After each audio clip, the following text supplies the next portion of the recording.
Hey guys, Kyle the Otaku here, and I've been asking myself a question recently.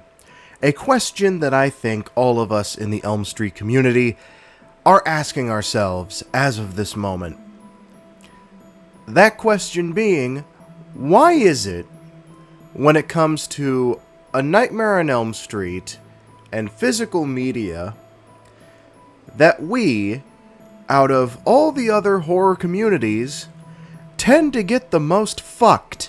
That was rather vulgar of me, but it stands true that when it comes to physical media releases, at least within the past decade or two, we haven't really been given the best justice. In terms of physical media, we tend to be the ones that they starve the most.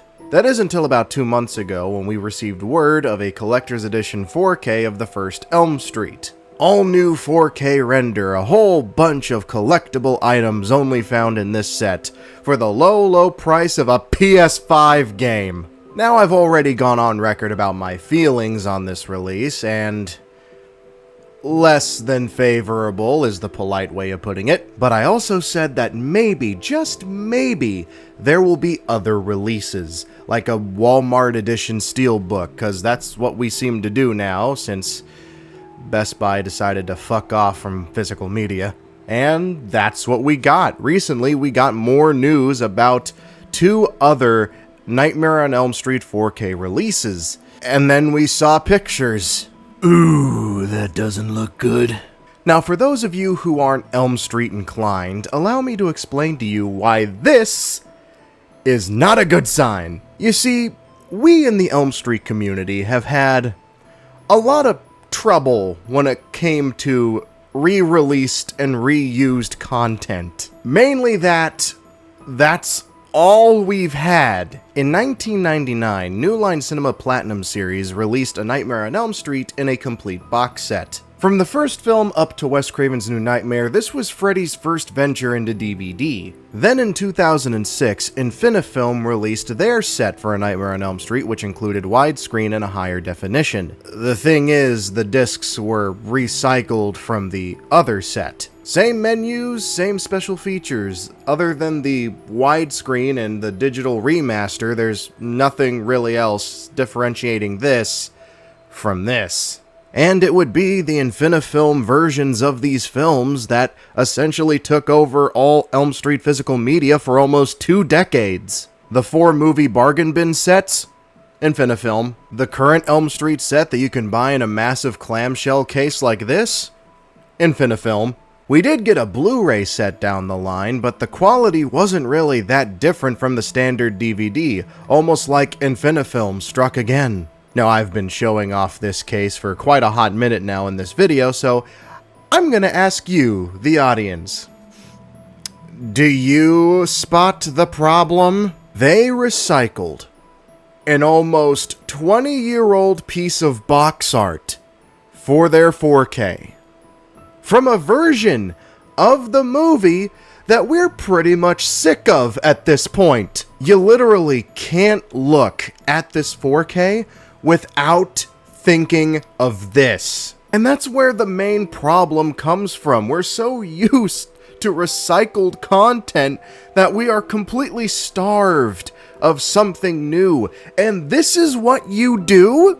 Now, it's unfair to judge something purely by its box. I understand that. Which is why I'm thankful that they're releasing a non-collector's edition steelbook for this 4K, so how about we take a look at that, and oh sweet crispy Christ, they can't keep getting away with this. They honestly can't. Okay, let's break this down. So what we are essentially looking at is a Frankensteinian monstrosity of all of the Elm Street promo images available for all Elm Street merchandise. Yeah, you can use a torn VHS effect all you want, that's not going to change the fact that that is an image that we've seen 100 fucking times already. Back of the box ain't all that better. That is literally the same image from the Blu-ray box set. You know, the one no one liked. You know it's bad when the highlight of your steelbook is the image on the inside. That's a pretty cool choice. A pretty good choice for the inside decal of the steelbook. And then possibly the biggest red flag out of this whole thing, the disc. Because the disc looks almost the exact same from the Blu-ray. The only thing missing are Freddy's slashes across the disc. Oh, this does not bode well, folks. Now I know what you're all thinking. What's on the outside does not account for the quality on the inside. If you say this, you have not been paying attention to this video. Because for most of the video, I've ranted on and on about how for the past 25 years, all we've gotten was reused content. So seeing how much they've reused just for the cover of the boxes and for the images in the steelbook, it is a crimson red flag. Now the 4K could be good. It could be good quality. But if this is the amount of effort that they're gonna put into the boxes, for the art, for the covers, for the steelbook, I don't want to say it. I don't want to say it because I'm afraid I'm going to jinx the damn movie, but I'm going to say it. We might be dealing with another Jaws 3, because if they're lazy enough to do this, they sure as hell are lazy enough to utilize AI digital enhancement to enhance the film's quality. And I pray that that is not the case, because Lord knows I want this to succeed. But they are making it blatantly clear that they do not fucking care. That they are putting as little effort into these as humanly possible. And it is extra frustrating. Extra fucking frustrating to be an Elm Street fan. And to see this happen. And to see Freddy get shown such disrespect and disregard breaks our fucking hearts. Like, how are you going to treat such a horror legend this way? Like, how can you not show a little respect to the rock star of horror himself? Literally, one of the biggest heads in the slasher Mount Rushmore. The lack of respect is insane, and frankly, I don't have much hope anymore. And I want y'all to think about this. I want this seared into your memory. That a Scream Factory box set was canceled for this. And you know Scream Factory would have used new scans of the original stock for their release.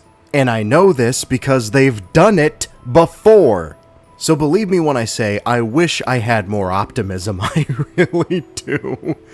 But with the advent of AI, with how Jaws 3 went, and how little effort I'm seeing from the box art, and how they're handling the 4Ks, gugh. As you can see, it's a few hours later. Literally right when I finished recording my video on this subject, they released the image of the collector's edition that costs around $60, and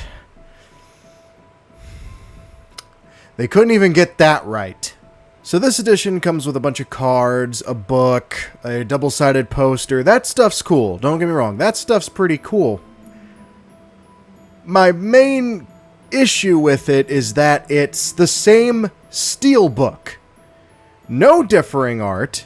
Nothing. It's the steelbook that we've seen already, but in a bigger box. The steelbook's the same. The disc is the same. The only difference is that it comes with more shit. I was holding out hope.